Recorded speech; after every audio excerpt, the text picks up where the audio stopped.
அதாவது தமிழ் வருட பிறப்பின் பெயர் வந்து குரோதி வருடம்னு பெயர். குரோதி வருடம் என்றால் என்ன அப்படின்னா, குரோதங்கள் எல்லாத்தையும் நிவர்த்தி செய்து கொடுத்து, பல துஷ்ட இதுகளெல்லாம் வந்து எண்ணங்கள் எல்லாமே நிவர்த்தியாகி, குரோதமின்மையை நிவர்த்தியாகி நம்ம வந்து அந்த ஒரு இதுக்கு பெயர் தான் வந்து குரோதி வருடம் என்று. இந்த வருடம் வந்து பிறக்கிறது எப்பன்னு பார்த்தீங்கன்னா, கரெக்டாக விருச்சிக லக்னத்தில் பிறக்குது.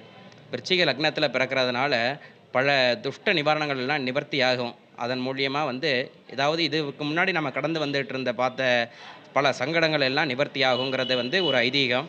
அதாவது ஒரு பண விரைவாகப்பட்டதாக இருக்கட்டும், இல்லை நோயின்மையில் நம்ம இருந்ததெல்லாம் இருக்கட்டும், அதெல்லாம் நிவர்த்தியாகி இந்த குரோதி வருட பிறப்பின் மேன்மையால் நாம் எல்லாருக்குமே ஒரு நல்ல வழி பிறக்கும் அப்படிங்கிறது குரோதி வருடத்தின் ஒரு ஐதீகம்.